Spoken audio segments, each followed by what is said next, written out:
નમસ્કાર, ન્યૂઝ 18 ગુજરાતીમાં આપનું સ્વાગત છે। આપની સાથે હું છું કોમલ। સમાચારમાં સૌથી પહેલા વાત કરીશું ચોમાસા પર બ્રેક વાગી છે તેના વિશે।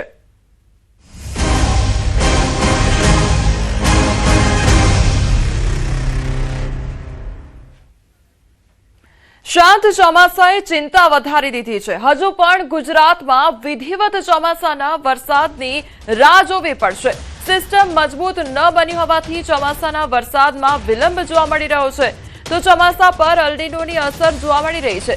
એક સપ્તાહથી અરબ સાગરની શાખા સ્થિર જોવા મળી રહી છે। તો 7 દિવસમાં સહેજ પણ પ્રગતિ નથી જોવા મળી રહી।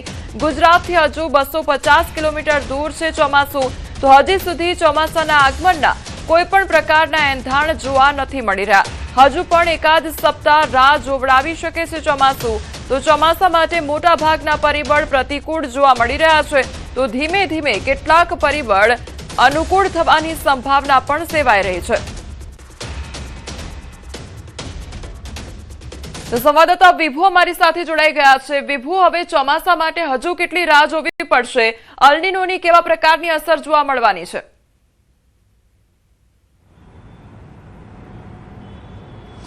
કોમલ, અત્યારે જે રીતે ચોમાસાની રાહ જોઈ રહ્યા છે કે ગુજરાતમાં ચોમાસું છે તે 15 જૂન આસપાસ બેસી જતું હોય છે, પરંતુ 15 જૂન પણ વીતી ગઈ છે અને ચોમાસાની રાહ જોવાઈ રહી છે। મહારાષ્ટ્રમાં ચોમાસું સ્થિર છે અને હવામાન વિભાગનું પણ અનુમાન છે કે મહારાષ્ટ્રના અન્ય ભાગોમાં પણ આગળ વધવા માટે 4 થી 5 દિવસનો સમય લાગશે। એટલે કે સંપૂર્ણ મહારાષ્ટ્રમાં જ્યારે ચોમાસું બેસી જાય ત્યારબાદ ગુજરાતમાં છે ચોમાસું આગળ વધતું હોય છે। એટલે લાગી રહ્યું છે કે જૂન એન્ડમાં હવે ચોમાસું છે તે ગુજરાતમાં વિધિવત આવી શકે છે। પરંતુ જે રીતે દેશમાં જોવા મળ્યું છે કે દેશમાં જ્યારે ચોમાસાનું આગમન થયું ત્યારે પણ ખૂબ જ લેટ થયું અને ધીમી ગતિએ થયું છે। તેનું મુખ્ય કારણ છે કે જે ભેજ મળવો જોઈએ, સિસ્ટમો બનવી જોઈએ, પવનની ગતિ હોવી જોઈએ અને તાપમાન હોવું જોઈએ તે અનુકૂળ નથી અને તેની અસર છે ચોમાસા ઉપર પડી રહી છે। અને ખાસ કરીને બીજી વસ્તુ કે અલ નીનોની જે ઇફેક્ટ છે વૈશ્વિક હવામાન ઉપર પડી રહી છે અને તેની સીધી અસર ભારતના ચોમાસા ઉપર પણ પડી રહી છે અને તેના કારણે જ હવામાન નિષ્ણાંતો પણ ચિંતા વ્યક્ત કરી રહ્યા છે કે ચાલુ વર્ષનું ચોમાસું છે તે નબળું લાગી રહ્યું છે। જો કે હજુ વાવણી જ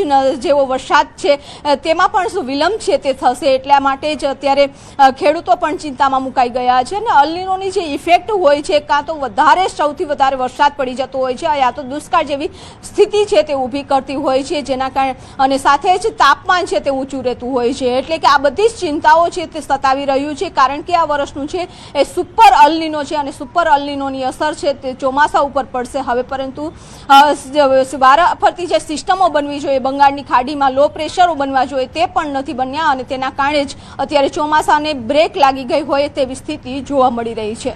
જે વિભુ, સમગ્ર માહિતી બદલ આપનો આભાર। તો ચોમાસા પર હવે અલ નીનોની અસર વર્તાઈ રહી છે અને એક સપ્તાહથી અરબ સાગરની જે શાખા છે તે સ્થિર જોવા મળી રહી છે, જેના કારણે જે ચોમાસું છે તે હજુ પણ પાછું ઠેરવાઈ રહ્યું છે। હવે આગામી દિવસોમાં દક્ષિણ ગુજરાતમાં વરસાદની આગાહી કરવામાં આવી છે। ચોમાસા પહેલા હવામાન વિભાગની આ મોટી આગાહી સામે આવી છે। 18 જૂનથી દક્ષિણ ગુજરાતના જિલ્લામાં હળવાથી મધ્યમ વરસાદની આગાહી કરવામાં આવી છે। અધિકતમ તાપમાન કોઈ વધારે બદલાવ નહીં રહે તેવું કહેવામાં આવ્યું છે। તો અમદાવાદમાં આજે વાદળછાયું વાતાવરણ રહેશે। આગામી 3 દિવસ સુરત, તાપી, નવસારી, ડાંગ, વલસાડ, દમણ અને દાદરાનગર હવેલીમાં વરસાદની આગાહી કરવામાં આવી છે।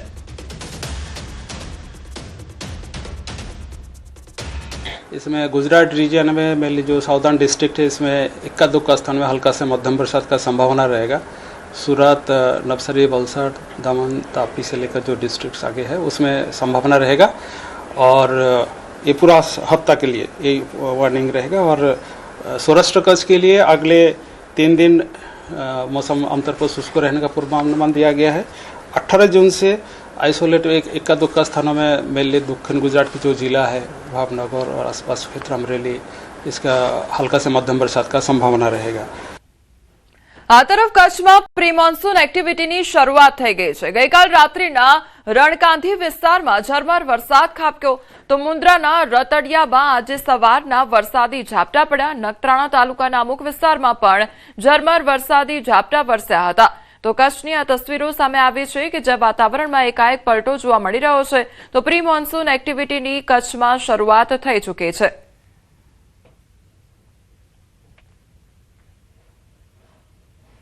અન્ય સમાચાર પર હવે નજર કરીએ તો અમરેલીના રાજુલામાં યુવક પર સિંહણનો હુમલો કરવામાં આવ્યો છે.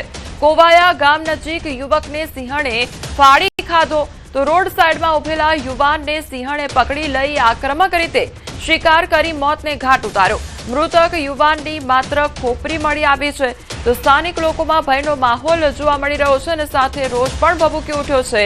તો રાજુલા રેન્જ વન વિભાગની ટીમ ઘટના સ્થળે પહોંચી ચૂકી છે. તો રાજુલાની આ ઘટના કે જ્યાં યુવક પર સિંહણનો હુમલો કરવામાં આવ્યો છે. જે આ યુવક હતો પરપ્રાંતીય યુવક છે અને એને જે આ ઘટના ઘટી છે અથવા તો કંઈ મતલબ બનાવ બન્યો છે એ બનાવમાં અનુસંધાનમાં 3 થી 4 જનાવર હોવાનું મનાઈ આવે છે.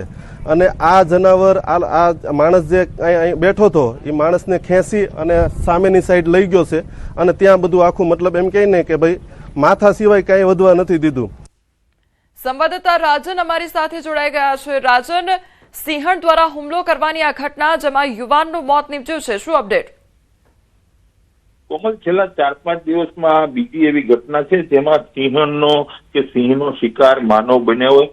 થોડા દિવસ પહેલા બગસરાના ગંધિયાણ ગામે એક બાળકને મોતને ઘાટ ઉતાર્યા બાદ ગઈકાલે રાત્રે રાજુલાના કોવાયા ગામ નજીક એક યુવાનને સિંહણે ફાડી ખાધો હોવાની ઘટના આવી છે. સિંહણે હુમલો એટલો આક્રમક કર્યો હતો કે યુવકનો માત્ર મૃતદેહ નથી મળી આવ્યો, માત્ર ખોપરી જ મળી આવી છે. એટલે સમજી શકાય કે કેટલી હદે સિંહણે આક્રમકતાથી તેના પર હુમલો કર્યો છે. ગઈકાલે જે રીતે ઘટના બની છે તેમાં કોવાયા ગામ નજીક ઘટના બની હોવાના કારણે આ ગામમાં પણ લોકોમાં ફફડાટ ફેલાયો છે.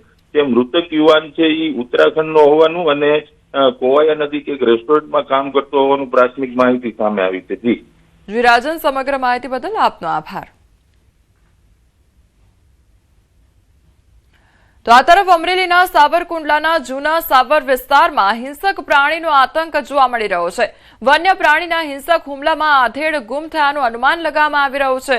તો બૃહદ ગીર વિસ્તારના ખેડૂત છેલ્લા 8 દિવસથી ગુમ થયા છે. તો વાડીમાંથી ટ્રેક્ટર અને લોહી લુહાણ કપડા મળી આવ્યા છે.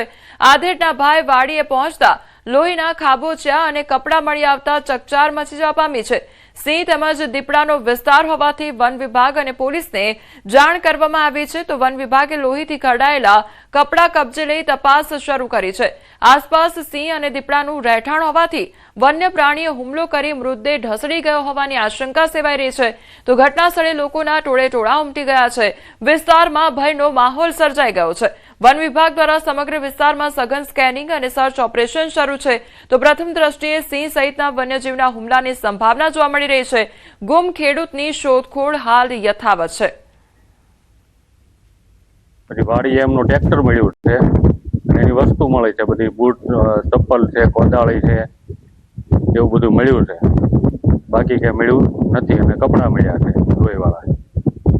પછી જાણ થતા પોલીસ સ્ટેશનમાં જાણ કરી અને ફોરેસ્ટ વિભાગને જાણ કરી છે. વન્ય પ્રાણીએ હુમલો કર્યો એવી આશંકા છે. અમરેલીના ખેરામાં પ્રેમ પ્રકરણ મામલે યુવકના પિતાનું અપહરણ કરવાનો મામલો સામે આવ્યો છે. અપહરણ બાદ બાંધીને માર માર્યાનો આરોપ લગાવવામાં આવી રહ્યો છે. તો બચાવ માટે પહોંચેલા પીએસઆઈ સહિત 3 પોલીસ કર્મી પર હુમલો કરવામાં આવ્યો. ડીવાયએસપી અને એલસીબી સહિતની ટીમે તપાસ હાથ ધરી છે. અજાણ્યા શખ્સો સામે ગુનો નોંધવામાં આવ્યો. ફરજમાં રૂકાવટ સહિત વિવિધ કલમો હેઠળ ફરિયાદ નોંધવામાં આવી છે.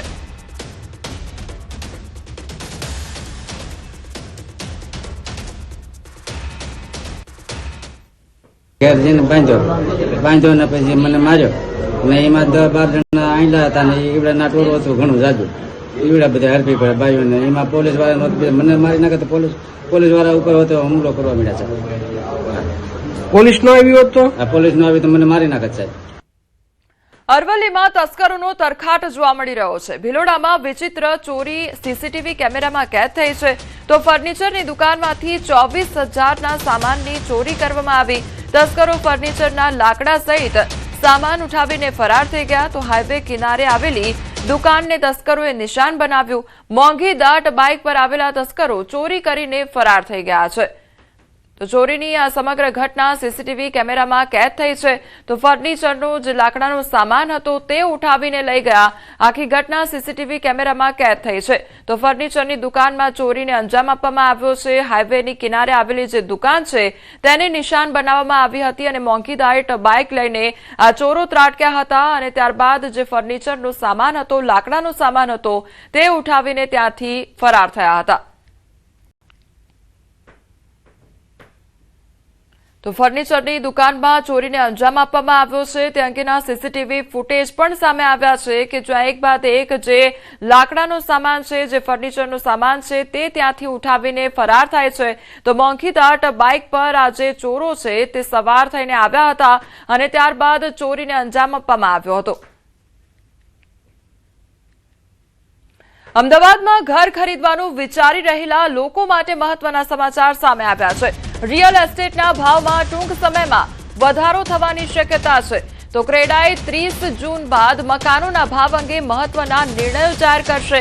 15 જૂન બાદના નવા બુકિંગ અને પ્રોજેક્ટોમાં ભાવ વધારો અમલમાં આવી શકે છે. તો શીલજ સ્થિત ક્રેડાઈ હાઉસ ખાતે ડેવલપર્સની બેઠક મળી હતી, જેમાં બાંધકામ ખર્ચમાં વધારો, કાચા માલની અછત અને મજૂરોની સમસ્યા જેવા મુદ્દાઓ પર ચર્ચા કરવામાં આવી. સ્ટીલ, સિમેન્ટ સહિતના બાંધકામ મટીરીયલના ભાવમાં 30 થી 40% સુધી વધારો થવાની શક્યતા સેવાઈ રહી છે. તો મધ્ય પૂર્વની યુદ્ધજન્ય સ્થિતિથી બાંધકામ ક્ષેત્ર પર સીધી અસર પડી છે, કેમ કે આયાતી સામગ્રીના ખર્ચમાં ઉછાળો થયો છે. તો ડેવલપર્સે સરકાર પાસે જીએસટી અને અન્ય કરમાં રાહત આપવાની માંગ કરી છે. કે દરેક ઇન્ડસ્ટ્રી ડીઝલ વધે એટલે બીજા દિવસે આરએમસી વધી જાય, એએસસી બ્લોક વધી જાય, સિમેન્ટ વધી જાય, એલ્યુમિનિયમ વધી જાય. જીઓપોલિટિકલમાં પેટ્રોકેમિકલ પ્રોડક્ટ જેટલી બી હતી એના લીધે adhesive, tile adhesive, block adhesive, એની પ્રોડક્ટ કોઈ વસ્તુ એવી નથી કે જે અત્યારે છેલ્લા 3 મહિનામાં એની ઇમ્પેક્ટ ના આવી. મિનિમમ સ્ટીલ, સિમેન્ટમાં 10%થી લઈને 60% સુધીનો ભાવ વધારો અલગ અલગ મટીરિયલમાં આવ્યો છે. અમે 4 મહિનાથી બધા ડેવલપરોએ વધારાના મટીરિયલ, મોંઘા ભાવનું મટીરિયલ લઈને બી પ્રોજેક્ટ ચાલુ રાખ્યા છે. માણસનું એક સપનું હોય છે પોતાનું ઘર, તો તે માટે આપણે અમદાવાદના નાગરિકોને એક સમય આપવો જોઈએ. એ સમય માટે થઈને અમે એક 30 જૂનની એક એન્ડ ડેટ નક્કી કરી કે ભાઈ 30 જૂન સુધી અમે કોઈ ભાવ વધારો કરીશું નહીં. પણ અગેન અમારે પણ અમારી ઇન્ડસ્ટ્રીને સસ્ટેન કરવાની હોય છે. રજૂઆત કરેલી છે કે યુનેનિમસલી જેમ કોવિડમાં અમને આપ્યું હતું extension of project completion time 6 મહિનાનું અમને આ વખતે આપવું જોઈએ. નહીં તો શું થશે, કારણ કે મટીરિયલ મળતો નથી એટલે પ્રોજેક્ટ ડિલે થવાના ચાન્સીસ બહુ છે ઘણા બધા પ્રોજેક્ટમાં. તો એ લિટિગેશન થવાના ચાન્સીસ બહુ છે. એટલે જો સામેથી યુનેનિમસલી બધા પ્રોજેક્ટને એક સાથે અને 6 મહિનાનું એક્સટેન્શન આપી દે, એ અમારી માંગણી છે. અત્યારે પણ અમારી એ જ અપીલ છે કે જેને પણ મકાન લેવાના હોય અત્યારે લઈ લે. આ રેટ રહેવાનો નથી. 1 જુલાઈથી જે અત્યારે અમે બધા નક્કી કર્યું છે કે મિનિમમ 5%નો ભાવ વધારો દરેક ડેવલપર કરવાનું છે અને 10% સુધી પણ કરી શકે છે. પોતાના સ્વપ્નનું ઘર લેવાનું વિચારી રહ્યા તમામ લોકો માટે એક માઠા સમાચાર એ છે કે આગામી 1 જુલાઈથી 5 થી 10% જેટલો વધારો જે છે તે આવી શકે છે. 400થી પણ વધુ ડેવલપર્સોની આજે મિટિંગ મળી હતી, તેમાં એક મધ્યંતર નિર્ણય લેવામાં આવ્યો છે. તેની પાછળનું કારણ ક્યાંક ને ક્યાંક જે કોસ્ટ વધી રહી છે, મધ્ય પૂર્વના જે ગંભીર પ્રશ્નો જે છે તેને પગલે આ સીધી અસર છે. આપણી સાથે અંકુર દેસાઈ જે છે ક્રેડાઈના સેક્રેટરી, તેમની સાથે વાતચીત કરીશું. આજે કેટલા ડેવલપર્સ સાથે મિટિંગ થઈ, કેવા કેવા પ્રશ્નો ઉપજ્યા હતા, ખાસ શું નિર્ણય ઉપર આવ્યા? આ મીટિંગ છે અમારી 15 મેના રોજ એક જાહેરાત આપી હતી અમે કે 30 જૂન સુધી ક્રેડાઈ એક જવાબદાર સંસ્થા છે કે 30 જૂન સુધી ગમે તેટલો ભાવ વધારો મટીરિયલનો થાય પણ અમે કોઈ લોકો માટેના મકાનોની કિંમતમાં વધારો નહીં કરીએ. તો 400થી વધારે ડેવલપરો અહીંયા આવ્યા અને સર્વાનુમતે અમને એવું કીધું કે અમને કોઈ એક નવો પૈસો પ્રોફિટ નથી જોઈતો, પણ અમને જે નુકસાન થઈ રહ્યું છે એટલો તો ભાવ વધારો અમારે ચોક્કસપણે કરવો જ જોઈએ. સરળ ભાષામાં કહીએ તો એક મકાન જો 45 થી 50 લાખમાં જે પડતું હોય એ હવે કેટલામાં પડશે, અને ગ્રાહકોને સમજાવવા જઈએ તો કઈ રીતે તેને મોંઘું પડશે? 50 લાખનું મકાન હશે તો મારા પ્રમાણે 52.5 લાખનું થઈ જશે. અને હું માનું છું જ્યાં રીડેવલપમેન્ટ જેવી વસ્તુ છે ત્યાં 10%ની ઇમ્પેક્ટ આવે તો એ કદાચ 55 લાખનું થઈ શકે, ડિપેન્ડ ઓન કેવો પ્રોજેક્ટ છે. આગામી ઘણી ચર્ચાઓ બાદ એક નિર્ણય ઉપર આવ્યા અને તેમાં 5 થી 10% વધારો રહ્યો. તેમ છતાં પણ અનેક એવા ડેવલપર્સે જે નવા પ્રોજેક્ટ જે છે તે નથી હાથ લઈ દઈ રહ્યા અને તેની પાછળનું કારણ છે કે ક્યાંક ને ક્યાંક આ ભાવ વધારો જે છે તે તેમને નથી પોસાતો. કેમેરામેન શ્રેણિક મહેતા સાથે મૌલિક દમેચા, ન્યૂઝ 18 ગુજરાતી, અમદાવાદ. દ્વારકાના ગોમતી ઘાટ પર મોટી દુર્ઘટના ટળી છે. ગોમતી ઘાટ પર વૃદ્ધ તણાયા હતા અને ડૂબતા વૃદ્ધને સ્થાનિકો દ્વારા બચાવવામાં આવ્યા હતા. સ્થાનિક લોકોએ ભારે જહેમતે વૃદ્ધને બચાવી લીધા તો વૃદ્ધને બચાવવા જતા યુવાન પણ પાણીમાં ખેંચાયો હતો. રેસ્ક્યુનો વિડીયો સોશિયલ મીડિયામાં વાયરલ થઈ રહ્યો છે. દ્વારકાની પવિત્ર ગોમતી ઘાટ પર એક વૃદ્ધ અચાનક પાણીના વહેણમાં તણાયા હતા તો આ દ્રશ્યો જોઈ ત્યાં હાજર લોકોમાં દોડધામ મચી ગઈ હતી. તેમને બચાવવા માટે એક સ્થાનિક યુવાન પણ પાણીમાં કૂદ્યો હતો પરંતુ તે પણ પાણીના જોરદાર પ્રવાહમાં ખેંચાવા લાગ્યો હતો.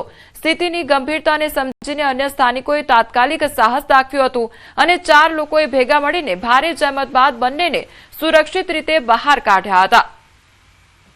સંવાદદાતા મુકુંદ અમારી સાથે જોડાઈ ગયા છે. મુકુંદ, વૃદ્ધનું રેસ્ક્યુ કરવામાં આવ્યું હતું પાણીમાં તેઓ તણાયા ત્યારે કયા પ્રકારની પરિસ્થિતિ સર્જાઈ હતી? કમલ, વાત કરવામાં આવે તો યાત્રાધામ દ્વારકામાં હાલ દરિયા કિનારે પ્રી મોન્સૂન એક્ટિવિટીના કારણે દરિયામાં કરંટ હોય છે. ગોમતી ઘાટ કિનારે આસપાસ લોકોને અવર જવર કરવા પણ તંત્ર દ્વારા પ્રતિબંધ કરવામાં આવ્યો છે, પરંતુ એક વૃદ્ધ છે તે વૃદ્ધ દરિયામાં નાવા ગયા હતા અને જે દરિયાના કરંટ વચ્ચે તણાવવા લાગ્યા હતા. દરિયામાં ભારે મોજા ઉછળી રહ્યા હતા. તે દરમિયાન વૃદ્ધ પાણીમાં જતા જે આસપાસના લોકો છે, આસપાસના લોકો તેને બચાવવામાં કામે લાગ્યા હતા, પરંતુ બચાવવા જતા એક યુવાન પણ પાણીમાં ગરકાવ થયો હતો. પરંતુ સદનસીબે આસપાસના લોકો મોટી સંખ્યામાં એકઠા થયા હતા અને દોરી સહિતના સાધનો વડે આ વૃદ્ધ અને યુવકને બચાવી લેવામાં આવ્યા હતા. પરંતુ વાત કરીએ તો યાત્રાધામ દ્વારકામાં હાલ દરિયામાં જે કરંટ હોવાના કારણે તંત્ર દ્વારા લોકોને અવર જવર ન કરવા ખાસ સૂચના આપવામાં આવી છે. બોર્ડ પર લગાવવામાં આવ્યા છે, પરંતુ ક્યાંક ને ક્યાંક લોકો બેદરકારી દાખવતા નજરે પડ્યા છે. જે મુકુંદ, સમગ્ર માહિતી બદલ આપનો આભાર.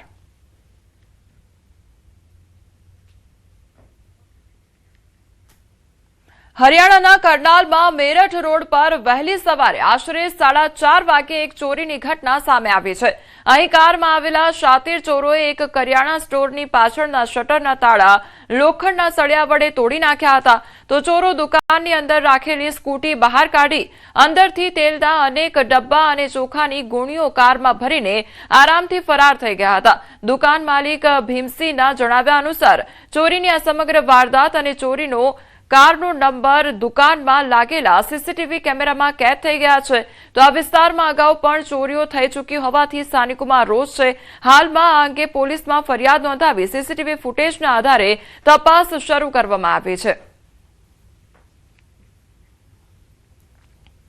મધ્યપ્રદેશના સાગરમાં બસના ચાલક સાથે બેરહેમીથી મારપીટ કરવાનો સનસનીભર્યો મામલો સામે આવ્યો છે. ત્યારે રહલી પોલીસ સ્ટેશન વિસ્તારના પટનાગંજ વિસ્તારમાં બસ ન રોકવા જેવી નજીવી બાબતે 3 થી 4 અજાણ્યા લોકોએ બસ રોકીને ડ્રાઈવર પર હુમલો કરી દીધો હતો અને તેની ભારે મારપીટ પણ કરવામાં આવી હતી. આ ઘટનાને પગલે બસમાં બેઠેલા મુસાફરોમાં નાસભાગ અને ભારે અફરાતફરીનો માહોલ સર્જાઈ ગયો હતો. આ સમગ્ર ઘટનાનો વિડીયો સોશિયલ મીડિયા પર ખૂબ વાયરલ થઈ રહ્યો છે. આશ્ચર્યની વાત તો એ છે કે આટલી મોટી ઘટના બાદ પણ હજી સુધી આ મામલો પોલીસ સ્ટેશન સુધી પહોંચ્યો નથી અને બંનેમાંથી એક પણ પક્ષે પોલીસમાં કોઈ ફરિયાદ નોંધાવી નથી.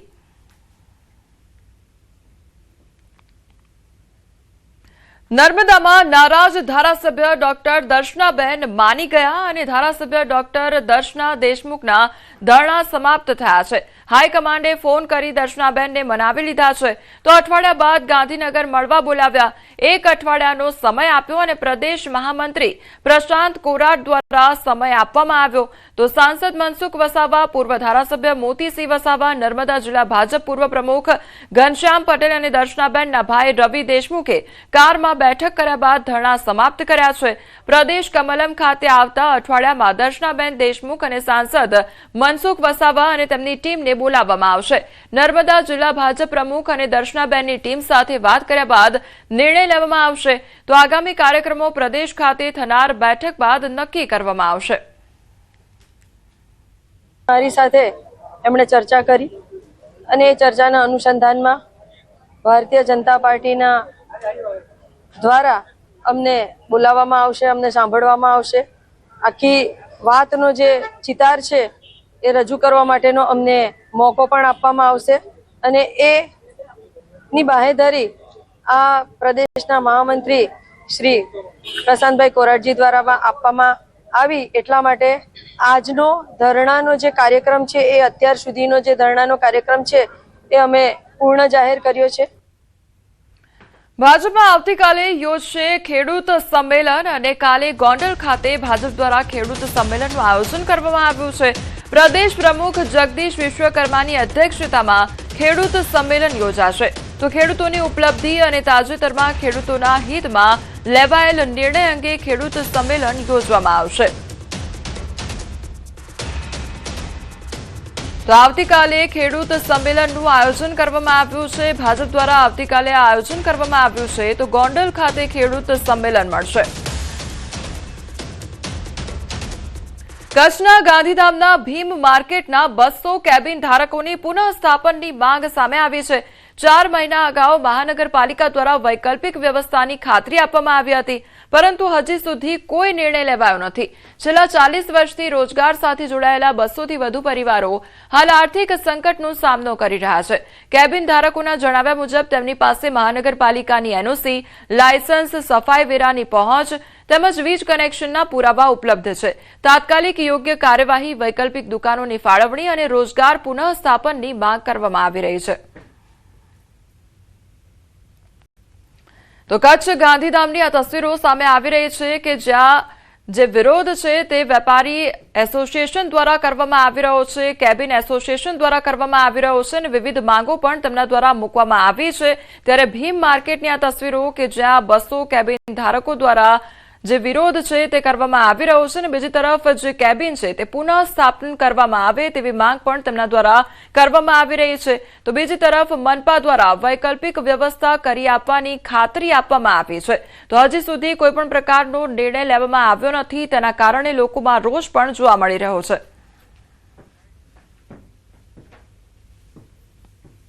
આશ્વાસન આપ્યું હતું કે તમારી દુકાનો જે હમણાં હટાવી લ્યો, તમને પાછી બીજી જગ્યાએ કે એ જગ્યાએ તમને બનાવી દેશે.